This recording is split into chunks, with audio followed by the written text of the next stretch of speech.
Hi friends, ఈ రోజు కూడా ఒక చక్కటి స్పైన్ చిల్లింగ్ హర్రర్ స్టోరీతోని నేను మీ ముందుకైతే వచ్చేసాను. నేను మీ అంజని, మీరు చూస్తున్నది SRK horror stories. Everyday 6:30 PM కి మన ఛానల్లో వీడియో అయితే అప్లోడ్ అవుతుంది. ఖచ్చితంగా చూడండి. మీకు జరిగిన రియల్ హర్రర్ ఇన్సిడెంట్స్ ఏవైనా నాతో షేర్ చేసుకోవాలి, మన ఛానల్లో ఇలా స్టోరీగా వినాలి అనుకుంటే నా ఇన్స్టాగ్రామ్ ఐడిని డిస్క్రిప్షన్లో అయితే ఇస్తున్నాను. అక్కడికి వచ్చి మీ స్టోరీని నాతోనైతే షేర్ చేసుకోవచ్చు. అలాగే లైక్ తో పాటు హైప్ వేయడం అస్సలు మర్చిపోవద్దు. హైప్ వేయడం వల్ల ఛానల్ ముందుకైతే వెళ్తుంది, నాకు సపోర్ట్ చేసినట్టుగా ఉంటుంది. కొత్తగా చూస్తున్న వాళ్ళు ఛానల్ సబ్స్క్రైబ్ చేసుకోండి. మరి ఇంకెందుకు ఆలస్యం, లేట్ చేయకుండా ఈ రోజు వీడియోలోకి వెళ్ళిపోదాం.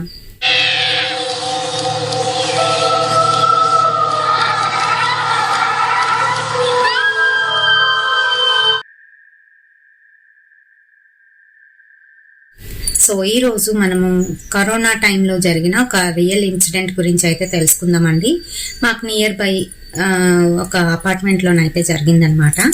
అదంతా అయిన తర్వాత, కరోనా అయిపోయిన తర్వాత ఆ విషయం అయితే బయటపడింది అక్కడ ఉన్న అద్దెకు ఉన్న వాళ్ళ వలన. సో ఏమైంది అని అంటే, కరోనాకి ముందుగానే అక్కడ కన్స్ట్రక్షన్ అయితే స్టార్ట్ అయ్యింది.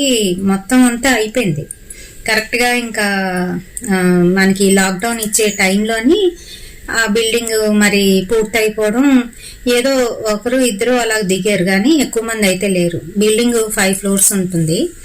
ఒక్కొక్క ఫ్లోర్లోని 5 ఇల్లులు అయితే 5 ఇళ్ళే, అందులోని ఇద్దరు దిగడం, లేదంటే ఒక్కొక్క ఫ్లోర్లోని ముగ్గురేసి అలా ఉంటున్నారనమాట.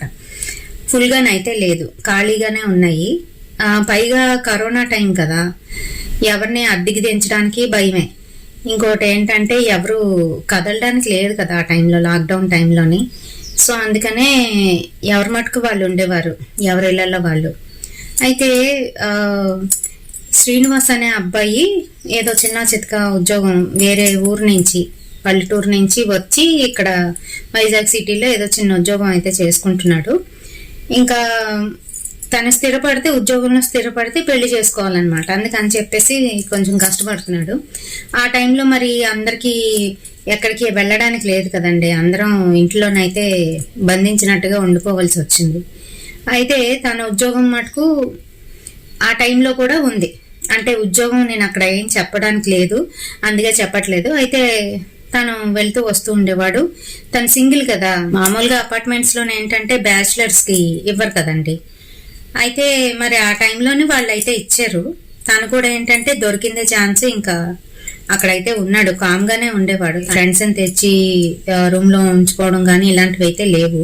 మరి కరోనా కదా, ఎవరు ఎలాంటి వాళ్ళో తెలీదు. అయితే తను బాగానే ఉంటున్నాడు. తను ఉద్యోగానికి వెళ్తూ వస్తున్నప్పుడు చాలా జాగ్రత్తలు పాటించి ఆ మాస్క్లు అవన్నీ కూడా పెట్టుకొని, చేతికి గ్లౌజులు అన్నీ వేసుకొని అయితే వెళ్తూ ఉన్నాడు అనమాట. కిందన వాచ్మెన్ వాళ్ళు కూడాను అబ్బాయి వస్తున్నాడు అనగానే లోన్కి వెళ్ళిపోయేవారు అనమాట. ఎందుకనంటే పొరపాటున అబ్బాయి వలన ఏమైనా స్ప్రెడ్ అవుతుందేమో అనే భయం. అయితే అలానే ఉండేది.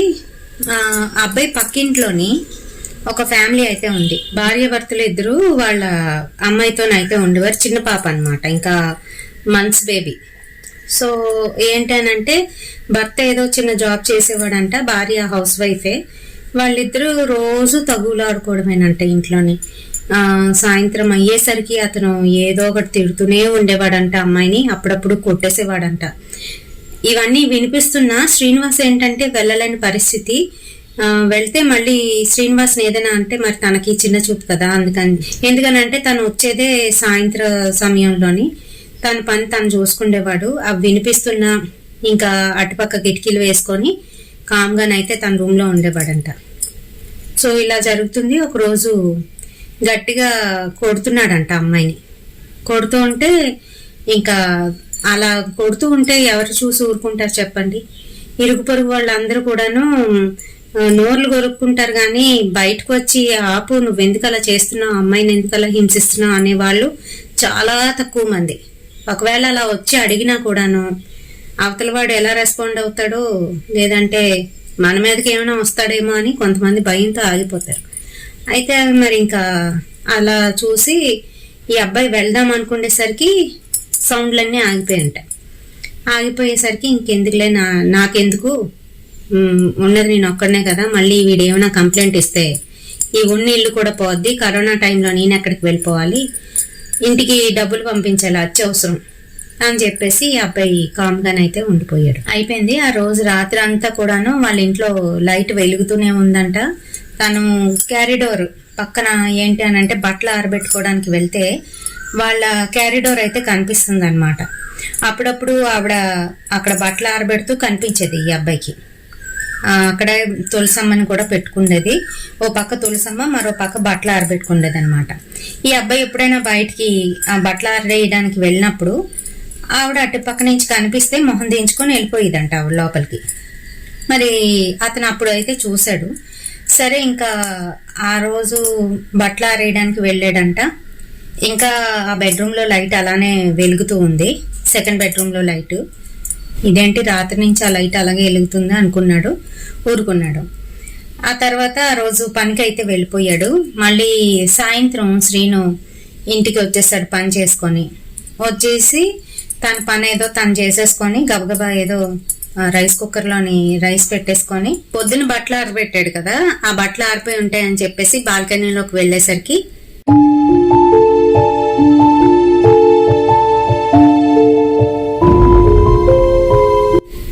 అక్కడ ఆవిడేమో నించొని ఇతను కాస్త ఈ బాల్కనీ కాస్త అయితే చూస్తుందంట. ఇతను కాస్త కాదు, సారీ, ఈ బాల్కనీ కాస్త అయితే చూస్తుందంట నించొని. ఆవిడ చేతిలోని ఆ పాపని, చిన్న పాప, నెలల పాప అని చెప్పాను కదా, ఆ పాపని ఎత్తుకొని నించొని చూస్తుందంట. చూస్తుంటే ఇదేంటి ఈవిడ ఇటు పక్క చూస్తుంది అనుకొని గబగబా తన బట్టలు అవి కూడా దండ మీద ఉన్నవన్నీ కూడా తీసేసి లోపలికైతే వచ్చేసాడంట.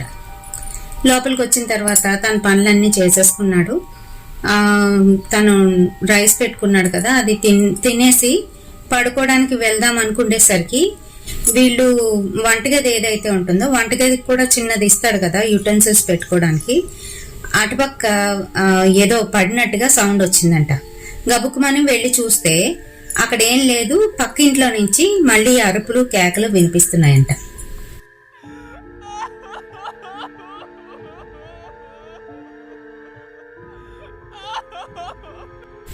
అరుపులు కేకలు వినిపిస్తుంటే అయ్యో మళ్ళీ కొడుతున్నట్టున్నాడు అతను ఆవిడ్ని అనుకున్నాడంట. ఇంకా లోపలికి వచ్చేసాడంట పట్టించుకోకుండాను. రాత్రి 1:30 ఆ సమయానికి ఎందుకో ఉన్నట్టుండి మెలుగు వచ్చేసి ఒళ్ళంతా చెమటలు పట్టేసి చెమటలు కారిపోతుంటూ గాబరాగా అనిపిస్తుందంట తనకి. ఇదేంటి సడన్ గా ఉన్నట్టుండి గాబరాగా అనిపిస్తుంది అని చెప్పేసి శ్రీనివాసు బయటకు వచ్చి కొంచెం అటు ఇటు తిరిగి మంచినీళ్ళు తాగేసి మళ్ళీ వెళ్ళి పడుకోవడానికి ప్రయత్నిస్తున్నాడంట. అస్సలు నిద్ర పట్టట్లేదంట. కిటికీ అవతల వాళ్ళు లైట్ వేసి ఉందనుకోండి, వీళ్ళ కిటికీలోకి ఆ లైటింగ్ అయితే వస్తూ ఉంటుంది అనమాట. సో ఆ లైట్ నిన్నటి నుంచి అలానే వెలుగుతుంది కదా, ఆ కిటికీ లైటింగు ఈయన కిటికీ మీద అయితే పడుతుంది, లోపల కాదు వెలుతురు అయితే వస్తుంది. అయితే అవతల కిటికీలో నుంచి ఎవరో అటు ఇటు తిరుగుతున్నట్టుగా తనకైతే షాడో కనిపిస్తుంది.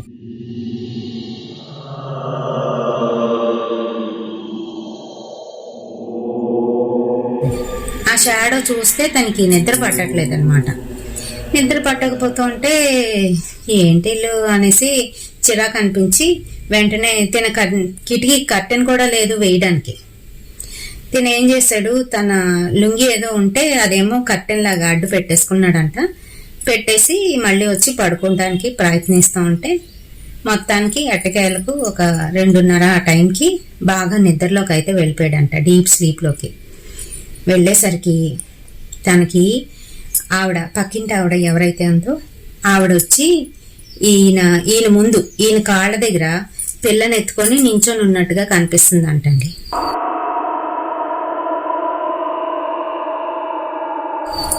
అది దీనంగాను, ఎలా అంటే బాధగా ఉంటే ఎలా ఉంటుంది అలా అయితే నించొని తన కాసే చూస్తూ అలా నించుందంట.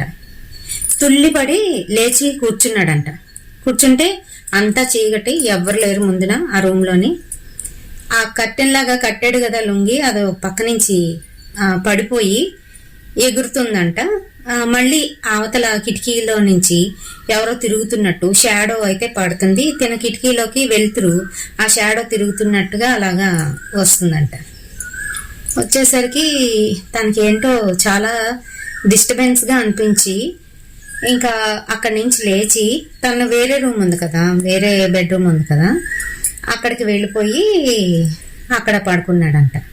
పడుకుంటే బాగానే నిద్ర పట్టింది, అయిపోయింది. 2 days అయిపోయాయి. 3rd day ఏంటంటే తనకి స్నానానికి వెళ్ళేసరికి ఏదో బ్యాడ్ స్మెల్ అయితే వస్తుందంటండి. అది కూడా ఎలా అంటే ఎలుక కానీ కుక్క కానీ చచ్చిపోతే ఎలా వస్తుంది అలా అయితే వస్తుందంట. వస్తూ ఉంటే ఏంటిది సడన్గా ఇంత స్మెల్ వస్తుంది, ఏం చచ్చిపోయి ఉంటుంది అని చెప్పేసి పాపం బాత్రూమ్ అంతా ఒకసారి క్లీన్ చేసుకున్నాడంట. క్లీన్ చేశాడు. రూమ్లోనే ఎక్కడైనా ఏమైనా ఇరుక్కు వెళ్ళి చనిపోయిందేమో, రూమ్ అంతా వాసన వచ్చేస్తుంది అని చెప్పేసి రూమ్ అంతా చెక్ చేశాడంట. ఏం లేదు. కిటికీ తీశాడు, అదే అవతల వాళ్ళకి వీళ్ళకి ఎదురెదురుగా ఉన్న కిటికీ.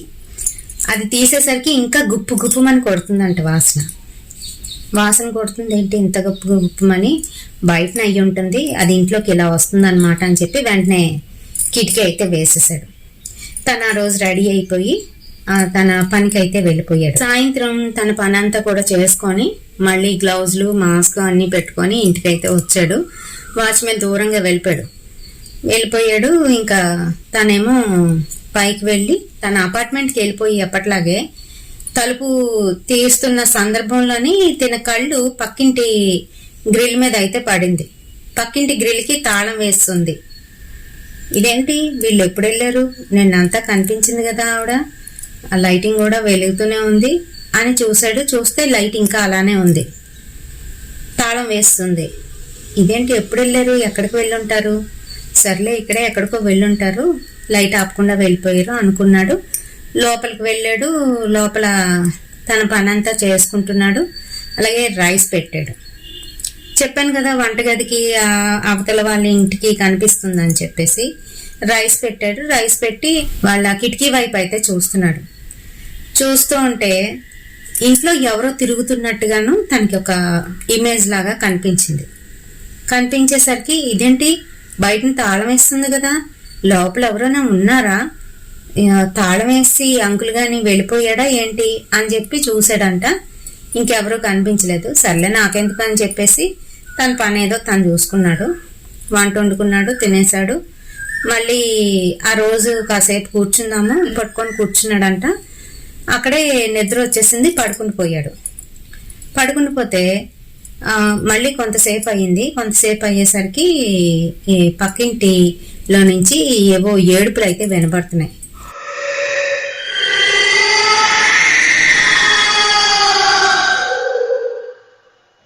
బాగా దెబ్బలు కొడితే ఆవిడ ఎలాగ ఏడ్చేదో అలా మూలుగుతూ ఏడుస్తున్నట్టుగానైతే వినబడుతున్నాయి ఇతనికి. ఏంటి మళ్ళీ వీడి పెళ్ళాన్ని ఎలా బాదుతున్నాడు ఏంట్రా బాబు అనుకొని సైకోగాడ్ ఉన్నాడు అని లేచాడు. లేచి కూర్చుండేసరికి ఏ చప్పుళ్ళు వినబడట్లేదు, ఏ ఏడుపులు వినబడట్లేదు. పడుకునేటప్పుడు అంత క్లియర్గా వినిపించినవి, లేచేసరికి ఏమీ లేదు. లేకపోయేసరికి ఒక్కసారిగా ఏంటో తనకి తేడాగా అనిపించింది. సరే ఇక్కడ వద్దులే అని చెప్పేసి తన బెడ్రూమ్లోకి వెళ్ళేసరికి బెడ్రూమ్ అంతా చీకటిగా ఉంది, లైట్ వేయలేదు, చీకటిగా ఉంది. తను ఇలా లోపలికి వెళ్ళేసరికి గుప్పు గుప్పుమంటూ కుళ్ళిన వాసన అనమాట, దారుణమైన వాసన అయితే వస్తుందంట. ఏంటిది ఎంత దారుణంగా వస్తుంది వాసన అని చెప్పేసి తన లైట్ వేసి అంతా చూశాడు. ఎక్కడ ఏం లేదు. వెంటనే తన దగ్గరున్న అగరబత్తీలు తీసుకొచ్చి వెలిగించాడు. అయినా కూడా తగ్గట్లేదు. ఇంకా లాభం లేదని చెప్పేసి రూమ్ దగ్గరికి లాగేసి తలుపు పక్క రూమ్కి వెళ్ళి పడుకున్నాడు. బాల్కనీలోని తను ఏదో చప్పుడు అవుతుంటే లేచి వెళ్ళి చూసేసరికి అక్కడ అవతల బాల్కనీలోని ఆవిడ మళ్ళీ పాపనెత్తుకొని వీళ్ళ బాల్కనీ కాసి అలా చూస్తూ నించుందంట. ఇదేంటి ఇంత అర్ధరాత్రి సమయంలోని ఈవిడంటే ఇలా చూస్తుంది అని చెప్పి భయపడుతూనే తన బట్టలు ఏవో ఉంటే అవి తీసేసుకొని ఇలా వెనక్కి తిరిగేసరికి